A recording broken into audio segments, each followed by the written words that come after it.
Crack! The sound splits through the marble-floored assembly hall of Riverside Preparatory Academy like a gunshot. The antique oak chair, worth $12,000 and carved from timber that once graced a colonial governor's mansion, fractures along its grain with the precision of a surgeon's blade. The security camera mounted in the upper left corner captures every splinter as they scatter across the polished floor, each fragment catching the light from the 18th-century crystal chandelier that hangs above 347 perfectly aligned seats. This sound will trigger the largest FBI investigation into private education corruption in American history. But to understand why the quietest girl in the most prestigious school in the city created it, you need to know about the 8.3 seconds that changed everything. The distance between a slap and justice, between silence and revolution. The moment when a scholarship student decided that some things are worth more than keeping your head down. The smell of expensive floor wax mingles with the weight of old money and older secrets. Every surface in this room has been purchased with donations that come with strings attached. But in 8.3 seconds, those strings will snap like the chair itself, and the empire of Wellington Industries, worth $2.3 billion, will discover that power has limits. And sometimes, the most dangerous person in the room is the one everyone underestimates. I'm building a community of people who have been underestimated but never gave up. If you also believe that real strength comes from preparation and determination rather than money, hit like to prove we're not alone. Subscribe to follow stories about when the quiet ones explode.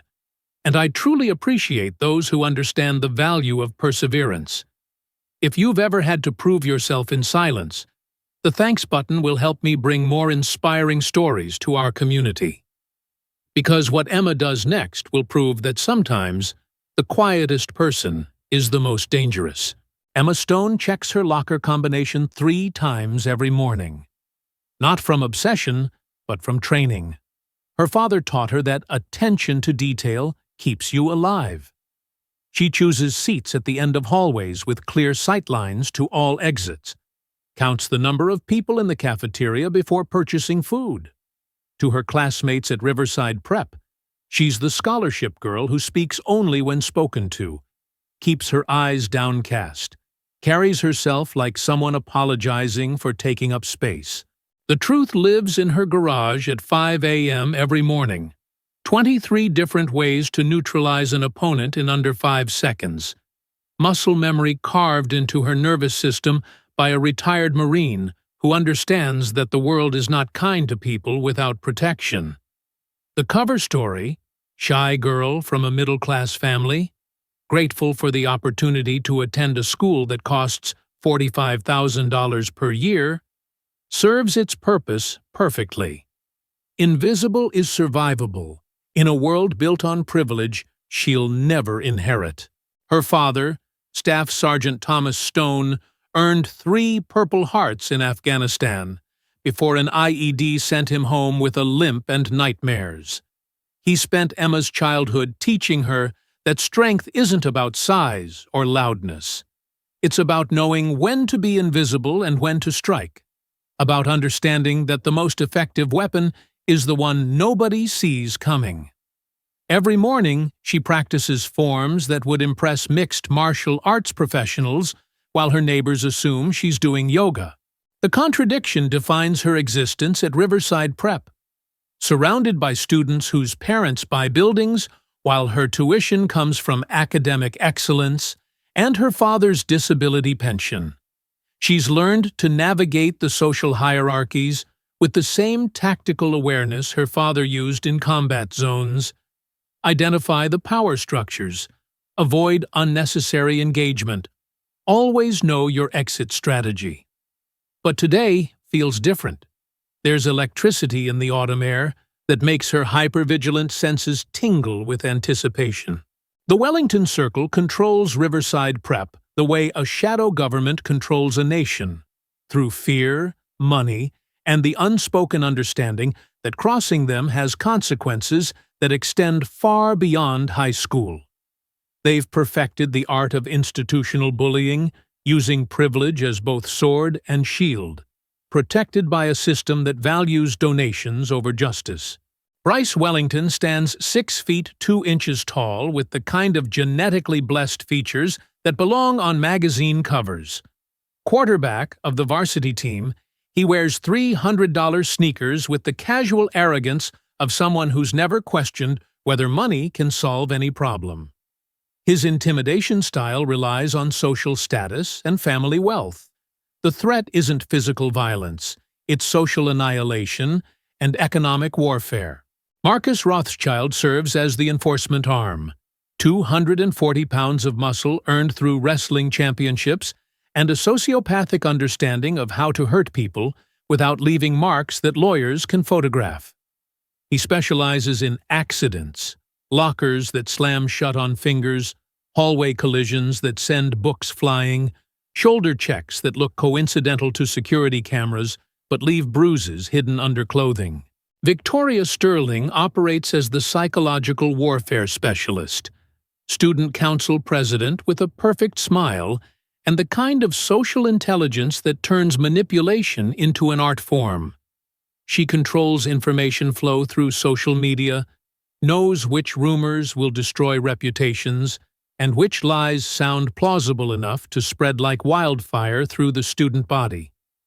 David Ashford handles the technical aspects, computer club president who can hack grade databases, security systems, and personal emails with the efficiency of a professional cybercriminal. He wages digital warfare from behind thick glasses and a carefully cultivated image of harmless nerd, using technology to invade privacy and create leverage that keeps victims silent. Together, they form an ecosystem of power that has operated unchallenged for 4 years, protected by Vice Principal Margaret Blackwood's carefully constructed network of plausible deniability and strategic blindness. No one has ever successfully challenged the Wellington Circle. Their track record remains perfect, their methods refined through years of practice, their protection guaranteed by disciplinary policies written to favor students whose parents write the largest checks. But Emma Stone isn't like their previous targets. She wasn't raised in this world of privilege and inherited power. She was raised by a man who understands that every system has weaknesses, and that sometimes the best defense is a devastating offense that nobody sees coming. The approach happens during third period, between advanced placement history and honors chemistry. Bryce Wellington intercepts Emma Stone outside the library with the kind of calculated casualness that suggests careful planning. He leans against the wall with practiced nonchalance, his cologne expensive enough to cost more than most families spend on groceries in a month. "Emma, right?" His voice carries the smooth confidence of someone who's never been told no about anything that matters. "We should talk. I have a proposition that could benefit both of us." She stops walking but doesn't look directly at him, a response that could be interpreted as shyness or tactical awareness. Her peripheral vision catalogs exit routes, potential weapons, the positioning of witnesses in the hallway. Her breathing remains steady and controlled, despite the adrenaline spike that comes from predator recognition. $5,000 cash, Bryce continues, his tone suggesting this is the most generous offer she'll ever receive. 6 months of homework assistance for my core subjects. Think about it. Your family could use the money, couldn't they? Your father's retirement pension from the military doesn't stretch very far these days. The fact that he knows personal details about her family situation isn't surprising. Wealth provides access to information that privacy laws theoretically protect. Emma maintains her silence, understanding that any response gives him psychological leverage and additional data about her emotional triggers. "I'm not asking you to cheat," he adds, with the kind of smile that's been photographed for yearbooks and society pages. "Just sharing knowledge. Collaboration. Everyone wins, especially your family's financial situation. Emma's response comes in the form of continued stillness. She neither accepts nor rejects the offer, providing no verbal content for him to analyze or use against her later. Her silence forces him to fill the conversational void, revealing more about his expectations and assumptions than any interrogation could extract. Victoria Sterling approaches from the opposite direction with perfect timing that suggests coordination. Her phone appears to be recording casually, but Emma recognizes surveillance when she sees it. She adjusts her position slightly, placing herself outside the optimal camera angle while maintaining eye contact with potential exit routes. "Think about it over the weekend," Bryce says finally, his confidence flickering slightly at her non-response. This kind of opportunity doesn't come around often. As he walks away with Victoria, Emma notices the small tell that betrays his frustration, a barely perceptible tightening around his eyes that suggests someone unused to having his generosity questioned. But she also notices something else, the way Victoria glances back with calculation rather than dismissal, as if Emma's response provided information they weren't expecting. The mini payoff comes in the form of validation. Victoria Sterling's attempt to record the negotiation failed because Emma's tactical awareness automatically positioned her outside effective camera range. It's a small victory that hints at larger capabilities, a suggestion that the quiet scholarship girl might possess skills that extend beyond academic excellence. But it's also a warning. The Wellington Circle doesn't make offers lightly, and rejection carries consequences that most students at Riverside Prep are too privileged to imagine. The isolation campaign begins on Monday morning with surgical precision. Emma discovers her locker has been broken into, with personal items missing and replaced with a note that reads, "Thieves shouldn't be trusted with valuables." By lunch, her Instagram account shows posts she never made, screenshots of fake conversations where she allegedly bragged about stealing from other students to fund her scholarship applications. Marcus Rothschild begins his accident campaign during second period, spilling coffee on Emma's backpack as she navigates the crowded hallway between chemistry and English literature. The liquid soaks through to her textbooks and laptop, causing hundreds of dollars in damage that her family budget cannot easily absorb. When she looks up at him, he offers an apology so perfectly crafted that witnesses would describe it as genuine concern. The accidents follow a pattern designed to look coincidental while maximizing psychological impact. Every Tuesday and Thursday during the same hallway transition, Marcus appears at precisely the right moment to create collisions that scatter her belongings across the floor. Students step over her papers without helping, having learned through social osmosis that association with Emma Stone carries social consequences. Victoria Sterling's rumor campaign operates with the efficiency of professional propaganda. She spreads stories about Emma's scholarship being undeserved, suggesting that her academic achievements came through cheating or that her family situation involves fraud rather than legitimate financial need. The lies sound plausible enough to gain traction, crafted with just enough detail to seem credible while remaining impossible to definitively refute. David Ashford's digital warfare escalates during the second week. He hacks into Emma's email account and forwards private messages to random students throughout the school, creating the impression that she's been talking about her classmates behind their backs. The social media manipulation reaches new levels of sophistication. Fake screenshots, doctored conversations, and the trending hashtag #EmmaExposed that spreads through the student body's private social networks like a virus. But Emma Stone's response reveals something unexpected. She maintains perfect grades and unchanged routines, seemingly unaffected by social pressure that would destroy most teenagers' psychological stability. She continues to arrive early, stay late, and complete assignments with the same methodical precision. Her emotional baseline remains stable despite systematic attempts to trigger anxiety, depression, or reactive anger. The mini payoff comes in small details that suggest training beyond academic preparation.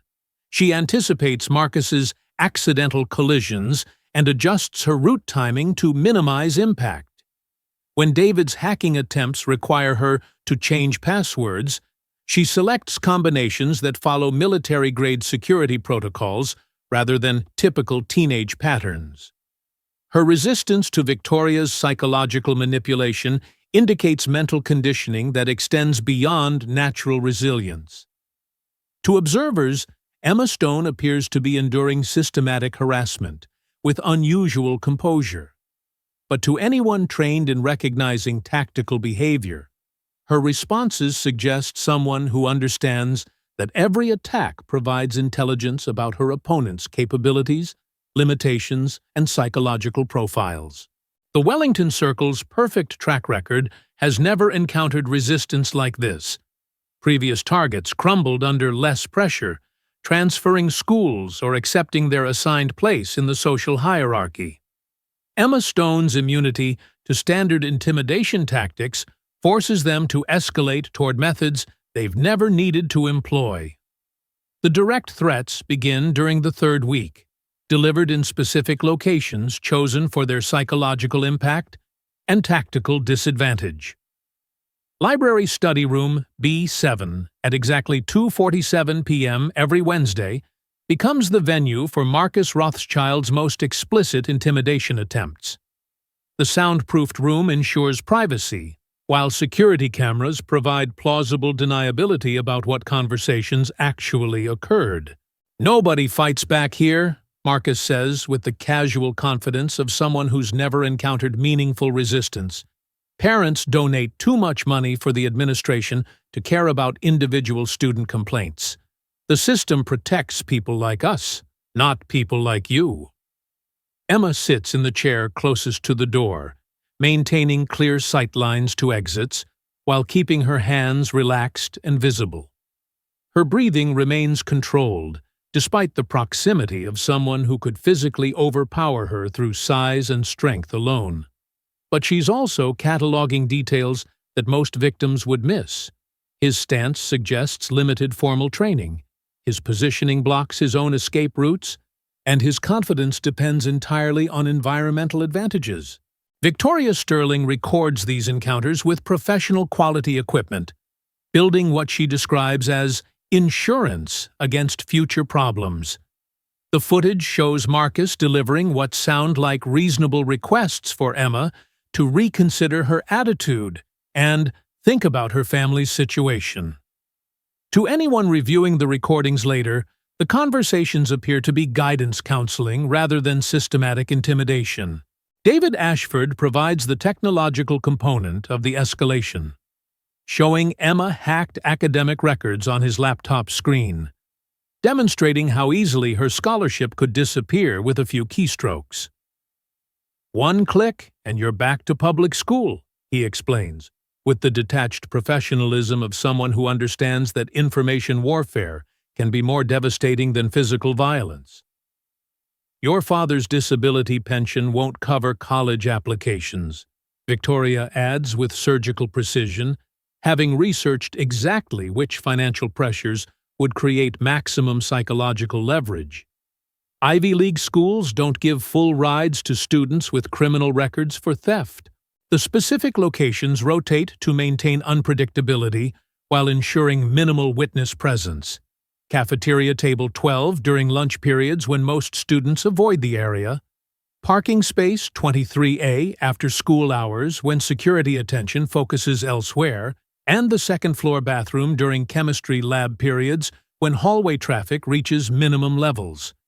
But witnesses are present: teachers, security guards, other students who learn through observation that involvement carries risks they're unwilling to accept. The culture of strategic blindness that protects the Wellington Circle extends beyond active collaboration to include passive enablement.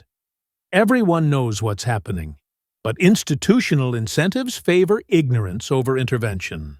Emma Stone's steel responses provide the mini payoff that suggests deeper training. Single-sentence replies delivered with perfect emotional control, demonstrating zero fear despite facing opponents who possess significant advantages in size, numbers, and institutional protection.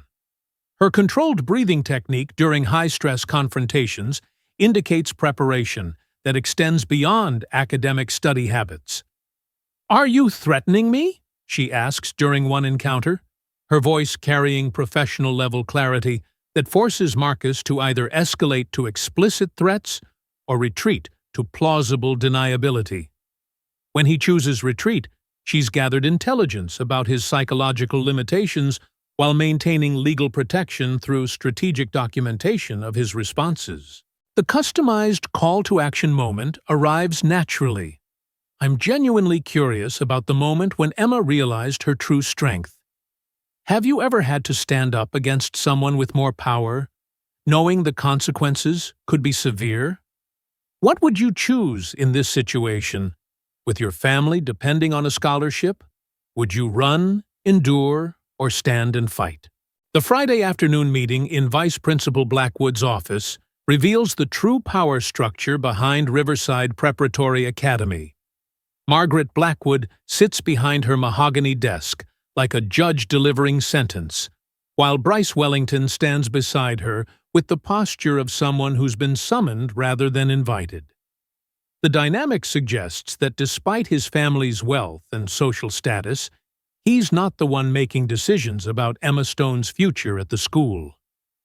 The Stone situation requires resolution, Blackwood says without preamble, her voice carrying the authority of someone who's navigated private school politics for 25 years. Her presence is creating disruptions to the social equilibrium we've worked to maintain. Bryce shifts uncomfortably, his usual confidence replaced by the nervous energy of someone receiving instructions rather than giving them. The transformation reveals that his role as leader of the Wellington Circle might be more ceremonial than functional. His family's financial contributions to the school provide protection, but actual power flows through different channels. The usual methods aren't working, he admits, with reluctance, that suggests admitting failure to Margaret Blackwood carries consequences he's unwilling to face. She doesn't respond to social pressure or financial incentives. Marcus says she barely reacts to direct intimidation. Blackwood opens a file folder containing documents that shouldn't exist. Detailed psychological profiles of students, family financial records, and what appears to be surveillance reports with timestamps and locations. The paperwork suggests systematic intelligence gathering that extends far beyond normal administrative oversight. Emma Stone represents a threat to institutional stability, Blackwood explains with clinical detachment. Her father's military background has provided her with training that makes standard corrective measures ineffective. We need to consider alternative approaches. The conversation reveals that Bryce Wellington isn't the architect of systematic bullying at Riverside Prep. He's a tool being used by someone who understands that private schools survive through carefully managed hierarchies, and that students who refuse to accept their assigned place in those hierarchies represent existential threats to the entire system. What kind of alternative approaches? Bryce asks, though his tone suggests he already knows the answer won't involve anything he's previously considered acceptable. Margaret Blackwood closes the file folder and looks directly at him with the kind of expression that ends conversations. The kind that ensure problems disappear permanently, and that families understand the consequences of sending children who can't adapt to our community standards. The scene ends with Bryce walking toward the door, his shoulders carrying new weight that suggests he's been given instructions that cross lines he's never had to cross before. But it also ends with the revelation that Emma Stone's situation has escalated beyond teenage social dynamics into something much more dangerous. Because in the world of private education, where tuition payments fund institutional survival, students who threaten the system don't just get expelled, They get destroyed in ways that serve as warnings to anyone else who might consider resistance. And Emma Stone, with her tactical awareness and military-trained composure, has just become the most dangerous threat Riverside Preparatory Academy has ever faced. The Escalation. Margaret Blackwood authorized crosses every line that separates institutional pressure from criminal intimidation. By Monday morning, Emma Stone discovers her locker vandalized with a message carved directly into the metal. Accidents happen to families who don't cooperate. The threat extends beyond school boundaries, targeting the one thing Emma values more than her education: her father's safety. Marcus Rothschild's accidental encounters become increasingly violent. A shoulder check that sends Emma into a concrete wall during the transition between third and fourth period, a cafeteria tray collision that scalds her arm with hot soup, and a parking lot incident where her bicycle mysteriously develops brake failure just as she approaches the busy intersection of 5th and Main. Each incident escalates in severity, while maintaining plausible deniability. Victoria Sterling's psychological warfare reaches professional-grade sophistication. She creates deep-fake audio recordings of Emma allegedly making racist comments about scholarship programs, distributes them through encrypted channels that make the source untraceable, and coordinates a social media campaign that turns her into a symbol of everything wrong with affirmative action policies. The attack targets not just Emma's reputation, but her family's honor and her father's military service record. David Ashford's technical assault penetrates deeper into Emma's personal life. He hacks her father's medical records from the Veterans Affairs database, discovers classified details about his combat injuries and psychological treatment, then uses that information to create targeted harassment that triggers Thomas Stone's post-traumatic stress symptoms. Phone calls in the middle of the night, with sounds of explosions and gunfire. Emails containing photographs of IED damage from Afghanistan. Social media accounts that follow and unfollow him, with profiles showing names of soldiers who died under his command. But Emma Stone's response reveals the true depth of her preparation. She documents every incident with the methodical precision of someone building a legal case, photographs every bruise, records every threat, and maintains detailed logs with timestamps and witness information. Her father taught her that evidence wins wars more effectively than anger. The mini-payoff comes in the form of tactical adaptation. Emma begins varying her routes through school, arrives and leaves at unpredictable times, and starts carrying items that appear innocent but serve defensive purposes. A heavy textbook positioned to block strikes, a metal ruler that doubles as a weapon, and a backpack worn on her front to prevent anyone from approaching her from behind. I want to know your thoughts about the moment Emma decided not to run away. Do you think it's worth trading the peace of your life to fight for what's right, knowing that once you act, there's no going back? Tell me your choice in the comments, because the next 8 seconds will forever change the definition of power at this school. The Riverside Preparatory Academy annual awards ceremony takes place in the main assembly hall on a Friday afternoon in November. 300 students, parents, and faculty members gather to celebrate academic excellence and community service achievements. The antique oak chair, a gift from the school's founding family in 1892, sits prominently on the stage as part of the traditional ceremony setup, its carved surface gleaming under the crystal chandelier. Emma Stone receives the Academic Excellence Award for maintaining a 4.0 grade average while contributing over 200 hours of community service. She approaches the podium wearing her father's Purple Heart pin on her blazer collar, a reminder of why some battles are worth fighting regardless of personal cost. The applause sounds polite but restrained, influenced by 3 months of systematic character assassination that has poisoned public opinion against her. Bryce Wellington sits in the front row with his parents and several members of the school board. His father's face carries the stress lines of someone whose business empire has been facing federal scrutiny for tax evasion and environmental violations. The family's desperation to maintain their social standing has transformed their son from a privileged bully into something far more dangerous, someone with nothing left to lose. Vice Principal Blackwood watches from the side of the stage, her expression showing satisfaction at how completely they've isolated Emma Stone from any potential support system. Even her academic achievements feel hollow when delivered to an audience that's been conditioned to view her as undeserving of recognition. The systematic destruction appears complete, with only the final humiliation remaining.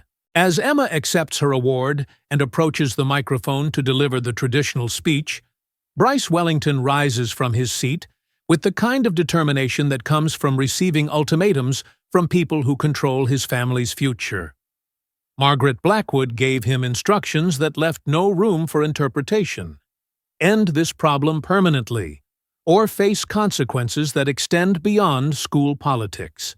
The security cameras capture everything from multiple angles.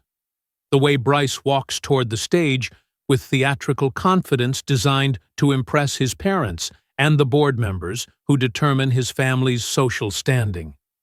The way Emma continues her speech about perseverance and determination, unaware that 3 months of psychological warfare were merely preparation for this moment. The way the antique oak chair sits innocuously beside the podium, positioned exactly where centuries of tradition dictate. The confrontation begins at exactly 3:47 p.m. and 23 seconds, when Bryce Wellington interrupts Emma's speech with a voice loud enough to carry throughout the assembly hall. This is pathetic. Everyone knows she doesn't deserve to be here. The statement draws gasps from the audience, but also nods of agreement from parents who have been influenced by months of careful propaganda. Emma stops speaking and turns to face him, her posture shifting in ways that trained observers would recognize as combat preparation. Her weight moves to the balls of her feet, her hands relax at her sides, and her breathing becomes controlled and deliberate. The transformation happens so subtly that most witnesses miss it entirely. "You want to talk about deserving?" Emma responds, her voice carrying across the hall with professional projection techniques learned from her father's military training. "Let's discuss what people actually deserve." Bryce approaches the stage, encouraged by the audience's mixed reaction and emboldened by the presence of his parents and school board members who represent his protection network. "You've been stealing opportunities from students who actually belong here, taking scholarships that should go to people with real merit." The accusation hits like a match thrown into gasoline. Months of systematic harassment crystallize into a single moment of public humiliation designed to destroy Emma's reputation permanently and serve as a warning to anyone else who might challenge the established hierarchy. This isn't just about one scholarship student. It's about maintaining a system that protects privilege through intimidation. Emma steps away from the podium, her movements precise and economical. "Real merit? You mean like buying your way into advanced placement classes? Like having your parents donate buildings to guarantee admission to colleges you're not qualified to attend?" The response triggers something primal in Bryce Wellington.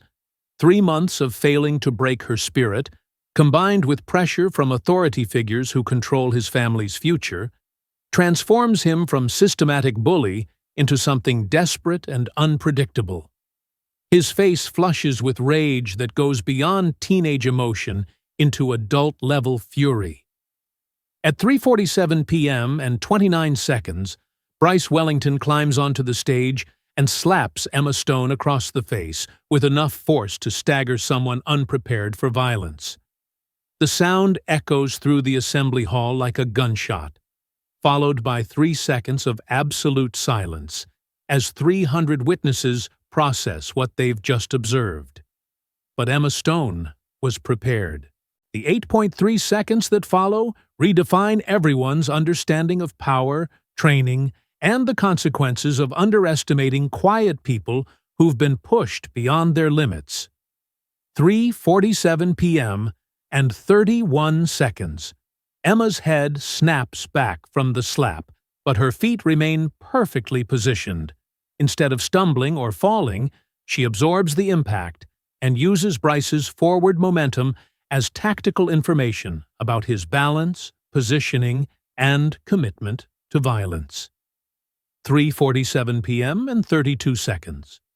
Emma's left hand grabs the antique oak chair by its carved arm, her grip positioning suggesting familiarity with improvised weapons and leverage principles that most people never learn outside of professional combat training.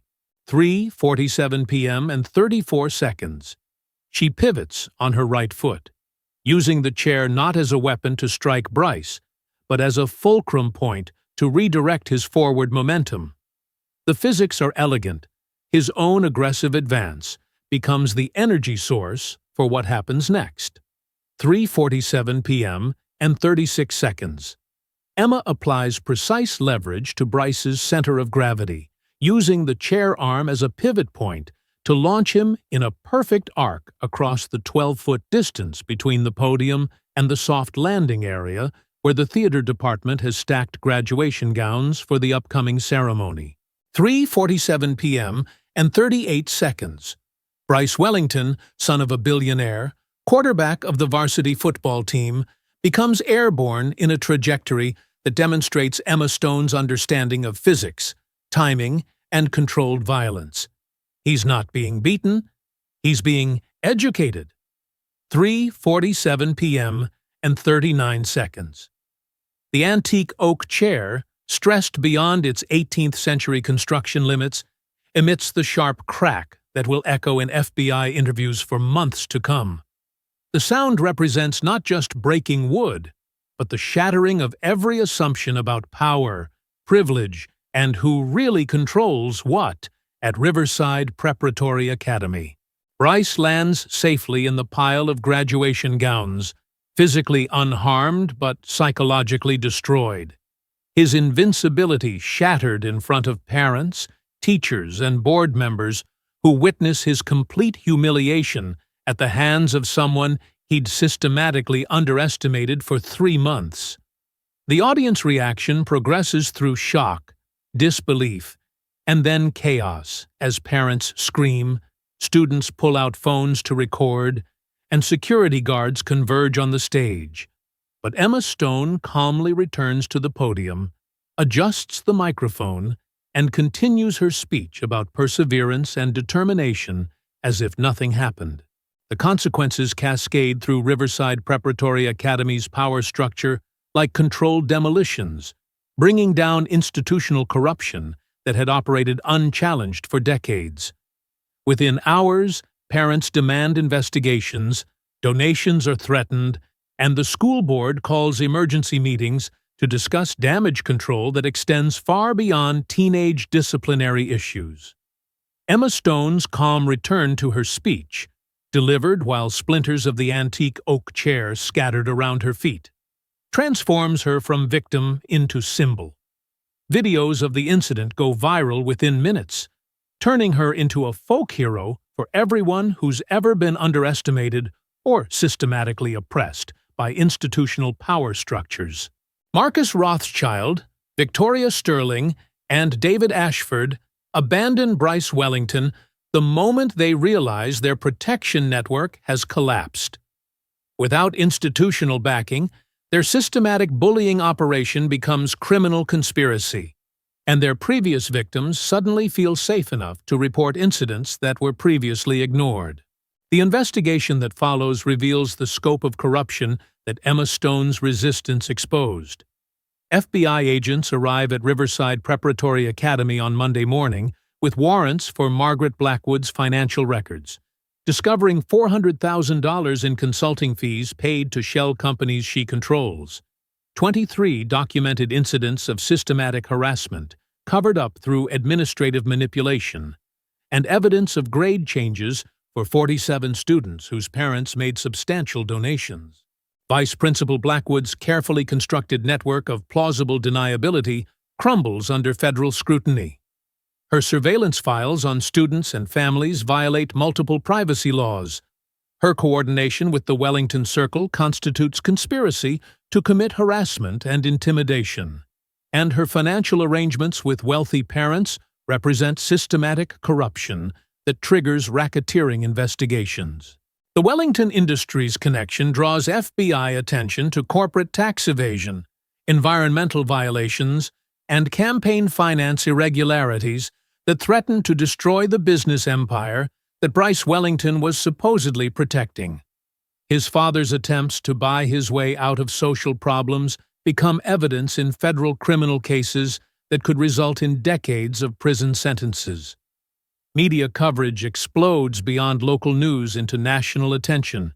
CNN runs segments about systematic bullying in private schools.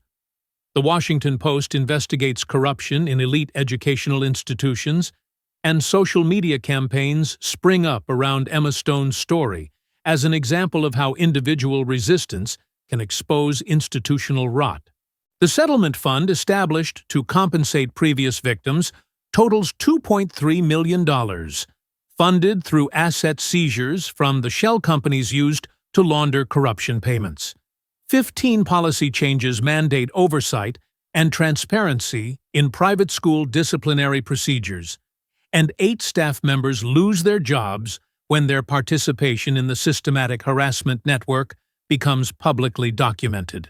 But Emma Stone maintains her cover story throughout the investigation, presenting herself as a scholarship student who got lucky during a moment of adrenaline-fueled desperation, never acknowledging the tactical training or strategic preparation that made her response possible. To FBI investigators and media interviews, she's just a quiet girl who refused to back down when pushed beyond her limits. The revelation comes 3 weeks later, in a different school across the state. Another prestigious preparatory academy, another quiet girl who sits in library corners with the same tactical positioning Emma Stone used at Riverside Prep. Grace Walker appears to be reading literature homework, but her eyes catalog exit routes, potential weapons, and the positioning of witnesses with the same systematic awareness. The callous patterns on her knuckles match Emma's exactly. Barely visible evidence of training that extends beyond academic preparation. Her unconscious habits include checking watch positions for timing precision, environmental scanning for tactical advantages, and controlled breathing techniques during high-stress situations that suggest professional-level preparation. The encrypted message arrives on Emma Stone's phone during her father's birthday dinner, displaying only coordinates and a single word: complete. Her response consists of latitude and longitude numbers that correspond to a location 200 miles away, followed by acknowledged. The Athens Protocol reveals itself through these small connections. A network of specially trained students placed in elite preparatory schools throughout the country. Their mission to expose systematic corruption through careful documentation and strategic resistance when peaceful methods fail. Emma Stone wasn't the victim of random bullying. She was an undercover operative whose cover story provided perfect access to institutional corruption. Her father's military background provided legitimate training, but the Athens Protocol provided mission parameters: document everything, resist systematically, and when confrontation becomes inevitable, ensure that the response demonstrates capabilities that force institutional change while maintaining operational security. The mirror scene plays out in Grace Walker's school library, where another privileged bully approaches another quiet scholarship girl, unaware that systematic corruption in elite education has attracted the attention of people who understand that sometimes the only way to fix broken systems is to break them completely, then rebuild them according to principles that actually serve justice. The sequel hook establishes itself through Emma Stone's new assignment. Instead of returning to normal teenage life, she receives transfer orders to Richmond Academy, where another systematic harassment network operates under protection from parents whose corporate connections extend into defense contracting and federal government positions. The mission parameters remain the same: document, resist, and, when necessary, demonstrate that quiet people can be the most dangerous opponents institutional corruption ever faces. Because the Athens Protocol understands that real change happens when people who've been underestimated prove that preparation, determination, and tactical intelligence can defeat privilege, corruption, and systematic oppression. One school at a time, one confrontation at a time, until institutional bullying becomes impossible to hide behind plausible deniability and parental donations. The antique oak chair fragments remain in FBI evidence storage, labeled as Exhibit A7, in a federal corruption case that will reshape private education oversight throughout the country. But they also represent something more significant: proof that sometimes the most effective weapon against systematic oppression is the sound of breaking, whether it's furniture or the power structures that furniture represents. And Emma Stone, tactical specialist in the Athens Protocol, understands that the next assignment will require the same skills, the same patience, and the same willingness to let people underestimate her right up until the moment she proves them catastrophically wrong. 3 months later, she sits in her father's garage at 5 a.m., practicing the same forms that prepared her for Riverside Prep. But now the movements carry different weight. Every strike represents a corrupt administrator exposed. Every defensive position symbolizes a systematic harassment network dismantled. Every controlled breath honors the quiet students who never had someone willing to fight back. The Athens Protocol succeeds because institutions depend on victims staying silent. Emma Stone and operatives like her succeed because they understand that sometimes the most profound changes happen not through revolution, but through the calculated decision to stop being invisible exactly when visibility matters most. The next school waits, unaware that their perfect system of privilege and intimidation is about to encounter someone trained to turn their own power against them.